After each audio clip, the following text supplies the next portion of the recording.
Assalamualaikum warahmatullahi wabarakatuh. Halo, bagaimana kabar kalian hari ini? Semoga selalu sehat ya. Sebelum belajar, mari kita berdoa dulu ya anak-anak. Berdoa mulai. Selesai. Anak-anak, hari ini kita juga masih belajar tema 8, daerah tempat tinggalku, subtema 1, lingkungan tempat tinggalku, pembelajaran 5. Kali ini kalian akan belajar bersama Bu Leli. Selamat belajar. Assalamualaikum warahmatullahi wabarakatuh. Hai anak-anak, perkenalkan nama Ibu Leli. Kali ini kita akan belajar bersama ya.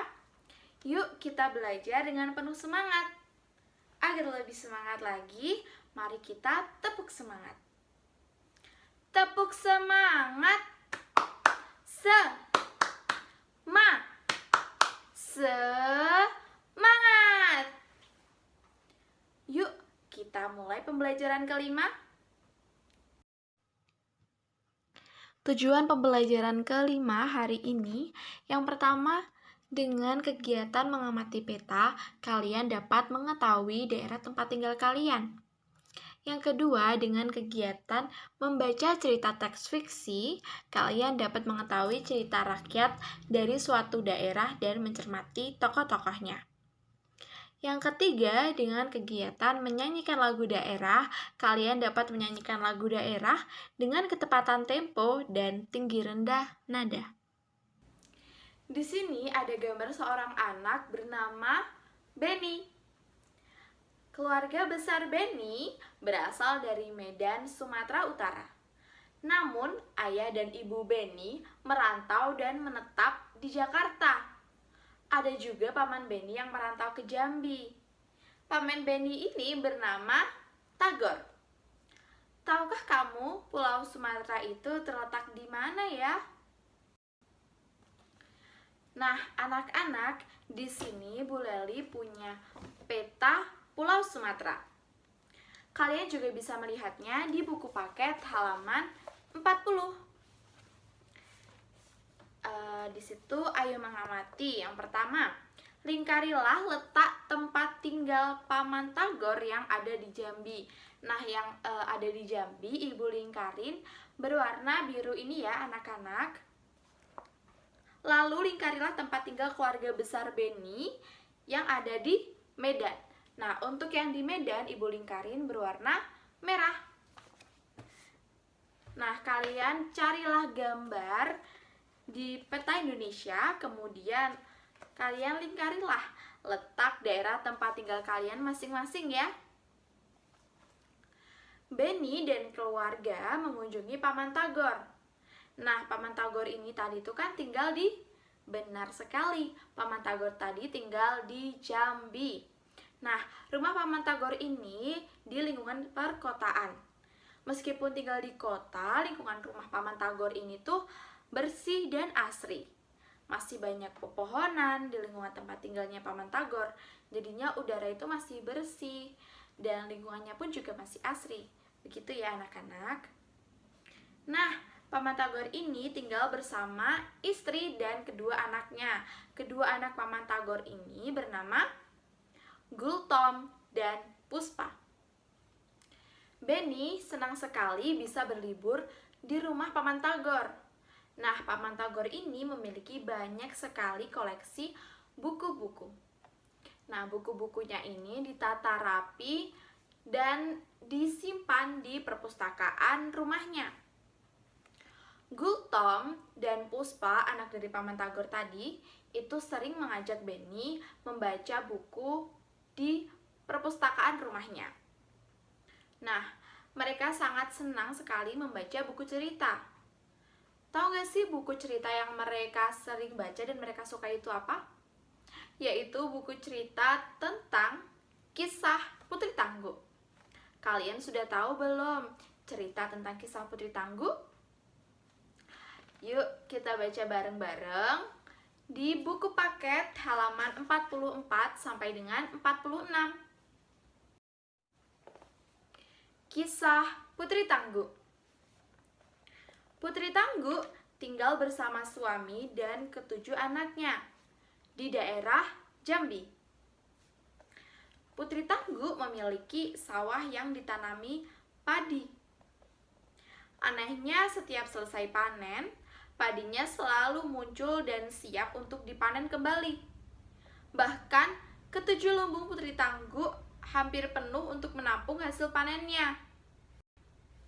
Saat panen terakhir, Putri Tangguh mengajak suami dan semua anaknya ke sawah. Mereka memasukkan hasil panen ke gerobak. Panen sudah selesai. Sepertinya persediaan padi kita sudah cukup untuk beberapa bulan, kata Putri Tangguh. Kemudian mereka mendorong gerobak bersama-sama. Di tengah perjalanan, Putri Tangguh jatuh terpeleset. "Aduh!" teriak Putri Tangguh. "Hati-hati, Bu. Semalam hujan deras, jalannya menjadi licin," kata suami Putri Tangguh sambil membantunya berdiri. "Gara-gara hujan, jalannya licin. Perjalanan ke rumah masih jauh. Bisa-bisa aku terjatuh lagi," gerutu Putri Tangguh. Putri Tangguh mengambil padi dari gerobaknya, kemudian padi itu ditebarkannya tuh di jalan. Nah, melihat perilaku ibunya, si anak sulung pun bertanya, "Apa yang ibu lakukan? Mengapa ibu membuang padi itu di jalan?" "Ibu tidak membuang padi. Padi ini ibu gunakan sebagai pengganti pasir. Ibu menebarnya agar jalan ini tidak licin," jawab Putri Tangguh. "Istriku, bukankah padi itu untuk kita makan? Tidak baik rasanya jika membuang-buang makanan," nasihat suami Putri Tangguh. Putri Tangguh tidak mengindahkan nasihat suaminya. Bahkan ia membantahnya. Dan ia pun berkata, "Masa bodoh, bukankah padi kita sudah banyak? Apa kau mau aku terjatuh lagi dan tulangku patah?" Bantah Putri Tangguh sambil terus menebar padi itu di jalan. Setelah panen terakhir, Putri Tangguh tidak pernah kembali ke sawah. Ia berada di rumah untuk merawat ketujuh anaknya. Suatu malam, anak bungsu Putri Tangguh merengek karena lapar. Akhirnya, Putri Tangguh ke dapur untuk mengambil nasi. Alangkah terkejutnya ketika ia mendapati pancinya kosong. "Mengapa panci ini kosong? Bukankah tadi masih tersisa sedikit?" tanya Putri Tangguh dalam hati. Karena si bungsu terus merengek, Putri Tangguh pun memutuskan untuk menanak nasi. Namun, Putri Tangguh ini kembali terkejut ketika mendapati beras yang ia simpan dalam kaleng juga menghilang entah kemana. "Kemana perginya beras itu? Aku ingat masih banyak beras di sini sebelumnya. Jangan-jangan ada orang yang mencurinya," kata Putri Tangguh. Kemudian Putri Tangguh membujuk anak bungsunya untuk tidur. Besok ia berencana untuk menumbuk padi yang disimpan di lumbungnya. Pagi harinya, Putri Tangguh terkejut mendengar teriakan suaminya. "Istriku, istriku, cepat ke sini," teriak suami Putri Tangguh. Putri Tangguh segera berlari menemui suaminya. Ia menghampiri suaminya yang berada di depan pintu lumbung. Nah, ia pun bertanya nih kepada suaminya. "Ada apa, suamiku?" tanya Putri Tangguh dengan cemas. "Aku tidak tahu, istriku. Lumbung ini sudah kosong saat aku membukanya," jawab suami Putri Tangguh. Putri Tangguh dan suaminya bergegas memeriksa lumbung yang lain. Betapa terkejutnya mereka ketika mendapati ketujuh lumbungnya itu kosong semuanya. Putri Tangguh pun menangis. Apa yang terjadi padaku? Tadi malam nasi dan beras hilang. Sekarang padi di lumbung pun juga ikut menghilang, jerit Putri Tangguh. Jangan cemas istriku, bukankah kita masih memiliki sawah? Besok kita ke sawah, siapa tahu padinya telah menguning. Hibur suami Putri Tangguh. Keesokan paginya, Putri Tangguh mengikuti suaminya ke sawah dengan cemas. Setibanya di sawah, tangis Putri Tangguh pun semakin keras karena mendapati sawahnya telah berubah menjadi semak belukar. Putri Tangguh menangis seharian. Bahkan ia tidak mau pulang dan menunggui sawahnya hingga ia tertidur. Dalam mimpinya, Putri Tangguh didatangi segerombolan padi yang dapat berbicara. Hai Putri Tangguh, inilah buah dari kesombonganmu. Masih ingatkah engkau ketika membuang kami di jalan? Tanya padi-padi itu. Kau telah menghina kami. Kau telah menjadikan kami pasir untuk alas jalanmu. Kami ini dipanen untuk dimakan, bukan untuk dibuang sembarangan. Dengan membuang kami, berarti kamu tidak membutuhkan kami untuk makananmu, kata padi-padi itu lagi. Putri Tangguh hanya bisa diam dan tidak menjawab. Ia sangat menyesal atas kebodohannya. Ia pun juga meminta maaf kepada padi-padi tadi. Tak bisakah kalian memaafkanku? Aku telah menyesali perbuatanku, kata Putri Tangguh sambil menangis.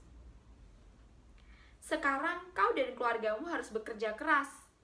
Bersihkan sawah ini, bajaklah, lalu tanamlah kami kembali. Setelah 3 bulan, barulah kalian dapat memanen kami kembali, jawab padi-padi itu. Ketika Putri Tangguh ini ingin menjawab, ia tersentak bangun dari tidurnya. Putri Tangguh pun kembali pulang. Kemudian, ia menceritakan mimpinya kepada suaminya. Keesokan harinya, keluarga Putri Tangguh bergotong royong membersihkan sawah dan menanam padi. Ia dan keluarganya merawat sawah dan menjaga padinya dengan baik. Mereka menunggu dengan sabar hingga padi yang mereka tanam siap untuk dipanen. Putri Tangguh juga berjanji tidak akan menyia-nyiakan sebutir padi. Nah, itu tadi anak-anak kisah tentang Putri Tangguh. Nah, anak-anak dalam cerita itu terdapat tokoh yang memiliki sifat baik hati itu disebut dengan tokoh protagonis. Dan ada juga tokoh yang bersifat jahat. Yang bersifat jahat disebut tokoh antagonis. Jadi, kalau yang tokohnya baik hati itu protagonis dan yang jahat itu antagonis. Seperti itu ya anak-anak, diingat dengan baik-baik ya. Di perpustakaan rumah, Gultom dan Puspa bercerita kepada Benny. Mereka menceritakan tentang kebiasaan ayah mereka, yaitu Paman Tagor, yang dulu itu suka menggendong Gultom dan Puspa sambil menyanyikan lagu Injit-injit semut. Yuk kita menyanyikan bersama-sama anak-anak. Nah, lagu Injit-injit semut itu berasal dari daerah Sumatera Timur. Ibu akan memutarkan lagu dan kita akan nyanyi bersama-sama ya anak-anak. Yuk anak-anak, kita menyanyikan lagu Injit-injit semut bersama-sama.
Seperti itu tadi ya anak-anak, lagu tentang injit-injit semut yang berasal dari Sumatera Timur.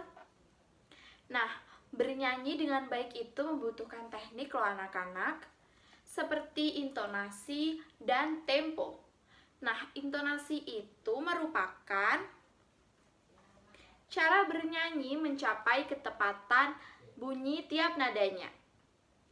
Bunyi nada yang tepat akan menghasilkan suara yang tidak sumbang dan enak untuk didengar. Untuk mendapatkan intonasi yang baik, maka kalian dapat menyanyikan nada-nada berikut secara berulang tanpa mengandalkan otot leher dan berteriak. Nah, nada-nada tersebut dapat dinyanyikan dengan tempo lambat, sedang, dan cepat. Seperti ini ya nadanya anak-anak, nanti bakal ibu kasih di sini. Nah, kecepatan lagu itu diukur dengan alat pengukur yang disebut dengan metronom Maelzel atau disingkat dengan mm.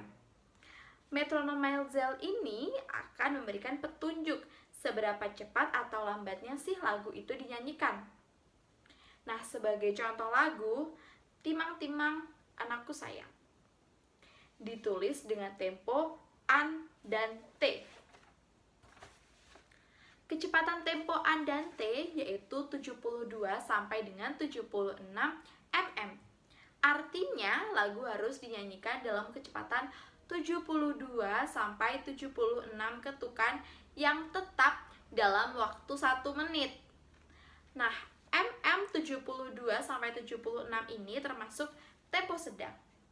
Nah, tempo lagu itu dibagikan dalam 3 cut. Nah, tempo lagu itu dikelompokkan menjadi 3 bagian, yaitu yang pertama ada tempo lambat. Nah, tempo lambat ini contohnya yaitu lento. Lambat yaitu sekitar 56 sampai 58 mm atau 56 sampai 58 ketukan. Nah, yang kedua ada tempo sedang. Contohnya yaitu andante. Nah, andante ini seperti orang yang berjalan yaitu 72 hingga 76 mm atau 72 sampai 76 ketukan. Ketiga yaitu tempo cepat. Contohnya yaitu allegro. Cepat, hidup, dan riang. 132 sampai 138 mm atau 132 sampai 136 kali ketukan.